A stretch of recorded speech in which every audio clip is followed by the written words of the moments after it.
At 5 o'clock on a September afternoon, Ronald Torbay was making preparations for his third murder. He was being very careful. He realized that murdering people becomes more dangerous if you do it often. He was in the bathroom of the house that he had recently rented. For a moment, he paused to look in the mirror. The face that looked back at him was thin, middle-aged, and pale. Dark hair, a high forehead, and well-shaped blue eyes. Only the mouth was unusual, narrow, and quite straight. Even Ronald Torbay did not like his own mouth. A sound in the kitchen below worried him. Was Edith coming up to have her bath before he had prepared it for her? No. It was all right. She was going out of the back door. From the window, he saw her disappearing round the side of the house into the small square garden. It was exactly like all the other gardens in the long street. He didn't like her to be alone there. She was a shy person, but now new people had moved into the house next door, and there was a danger of some silly woman making friends with her. He didn't want that just now. Each of his 3 marriages had followed the same pattern. Using a false name, he had gone on holiday to a place where no one knew him. There, he had found a middle-aged, unattractive woman with some money of her own and no family. He had talked her into marrying him, and she had then agreed to make a will which left him all her money. Both his other wives had been shy too. He was very careful to choose the right type of woman, someone who would not make friends quickly in a new place. Mary, the first of them, had had her deadly accident almost unnoticed in the bathroom of the house he had rented. A house very like this one, but in the north of England instead of the south. The police had not found anything wrong. The only person who was interested was a young reporter on the local newspaper. He had written something about death in the middle of happiness and had printed photographs of Mary's wedding and her funeral, which took place only 3 weeks after the wedding. Dorothy had given him a little more trouble. It was not true that she was completely alone in the world, as she had told him. Her brother had appeared at the funeral and asked difficult questions about her money.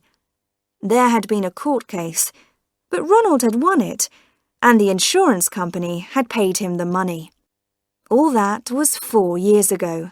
Now, with a new name, a newly invented background, and a different area to work in, he felt quite safe. From the moment he saw Edith, sitting alone at a little table in the restaurant of a seaside hotel, he knew she was his next subject. He could see from her face that she was not happy. And he could also see that she was wearing a valuable ring. After dinner, he spoke to her. She did not want to talk at first, but in the end, he managed to start a conversation. After that, everything went as he expected. His methods were old-fashioned and romantic, and by the end of a week, she was in love with him. Her background was very suitable for Ronald's purpose.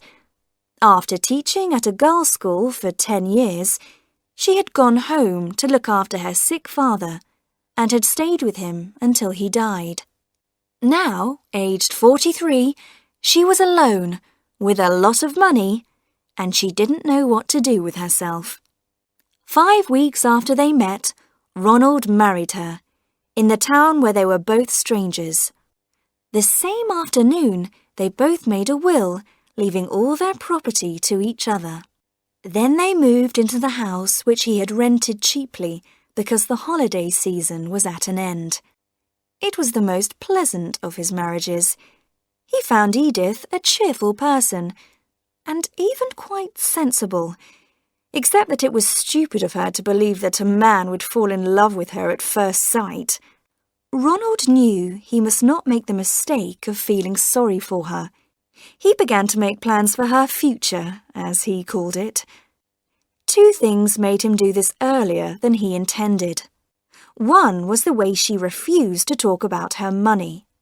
She kept all her business papers locked in a desk drawer and refused to discuss them.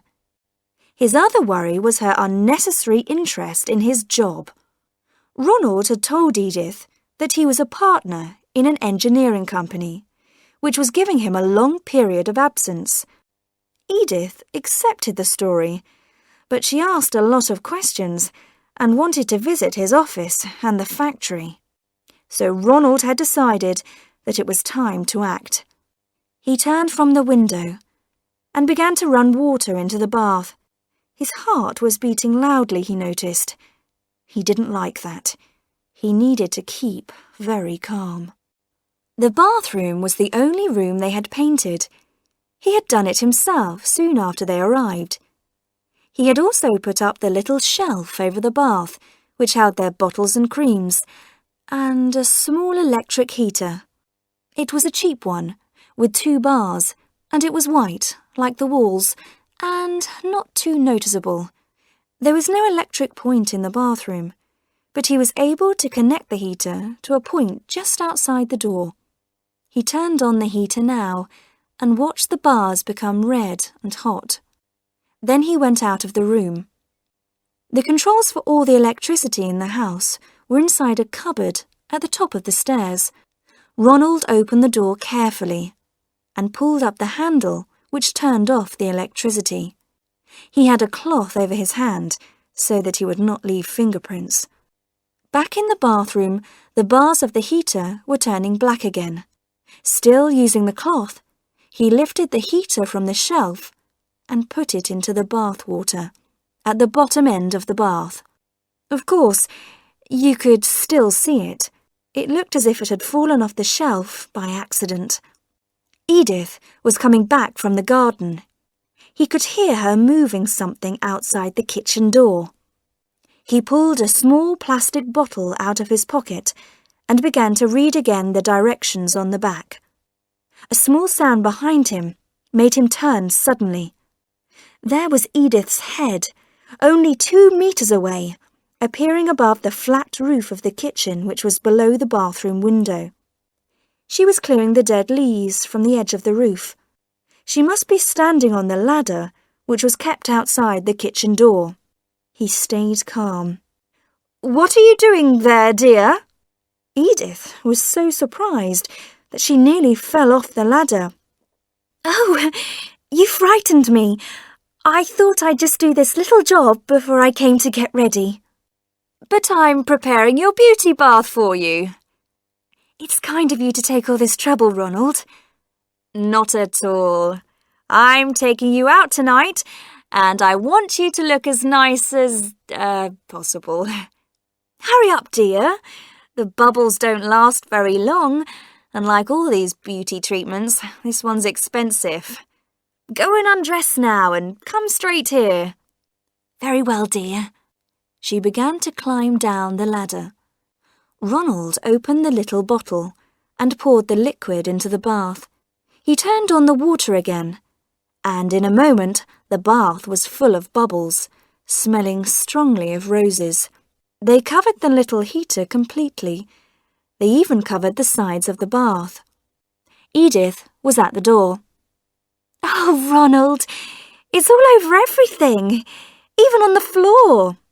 "That doesn't matter. You get in quickly before it loses its strength. I'll go and change now. Get straight in and lie down. It will give your skin a bit of colour." He went out and paused, listening. She locked the door, as he expected. He walked slowly to the electricity box and forced himself to wait another minute. "How is it?" he shouted. "I don't know yet. I've only just got into the bath. It smells nice." His hand, covered with the cloth, was on the controls. 1, 2, 3, he said, and pulled the handle down. A small explosion from the electric point behind him told him that the electricity had gone off. Then, everything was silent. After a time, he went and knocked on the bathroom door. Edith!" There was no answer, no sound, nothing. Now he had to prepare the second stage. As he knew well, this was the difficult bit. The discovery of the body must be made, but not too soon. He had made that mistake with Dorothy's accident, and the police had asked him why he had got worried so soon. This time, he decided to wait half an hour before he began to knock loudly on the bathroom door, then to shout for a neighbour, and finally to force the lock. There was something he wanted to do now. Edith's leather writing case, which contained all her private papers, was in the drawer where she kept her blouses. He had discovered it some time ago, but he had not forced the lock open because that would frighten her. Now there was nothing to stop him.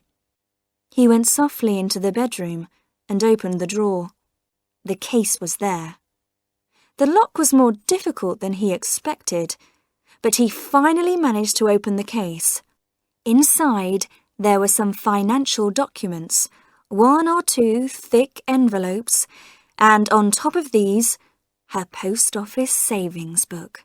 He opened it with shaking fingers and began reading the figures. £17,000, £18,600, £21,940. He turned over a page, and his heart jumped wildly. On the 4th of September, she had taken almost all the money out of her savings account. Perhaps it was here, in these thick envelopes. He opened one of them. Papers, letters, documents fell on the floor. Suddenly, he saw an envelope with his own name on it, in Edith's writing. He pulled it open and saw in surprise that the date on the letter was only 2 days ago. Dear Ronald, if you ever read this, I am afraid it will be a terrible shock to you.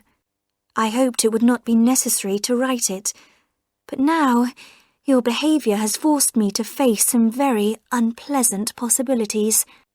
Did you not realise, Ronald, that any middle-aged woman who has been rushed into marriage to a stranger will ask herself about her husband's reason for marrying her? At first, I thought I was in love with you, but when you asked me to make my will on our wedding day, I began to worry. And then, when you started making changes to the bathroom in this house, I decided to act quickly. So I went to the police. Have you noticed that the people who have moved into the house next door have never spoken to you? Well, they are not a husband and wife, but a police inspector and a policewoman. The policewoman showed me 2 pieces from old newspapers, both about women who had died from accidents in their baths soon after their marriages. Both pieces included a photograph of the husband at the funeral. They were not very clear, but I was able to recognize you. So, I realized that it was my duty to agree to do what the inspector asked me to do. The police have been looking for the man since the photographs were given to them by your second wife's brother. The inspector said the police needed to be sure that you were guilty. You must be given the opportunity to try the crime again. That's why I am forcing myself to be brave and to play my part. I want to tell you something, Ronald. If one day you lose me, out of the bathroom, I mean, you will find that I have gone out over the kitchen roof and am sitting in the kitchen next door. I was stupid to marry you, but not quite as stupid as you thought. Yours, Edith. Ronald's mouth was uglier than ever when he finished reading the letter. The house was still quiet, but in the silence he heard the back door open suddenly, and heavy footsteps rushed up the stairs towards him.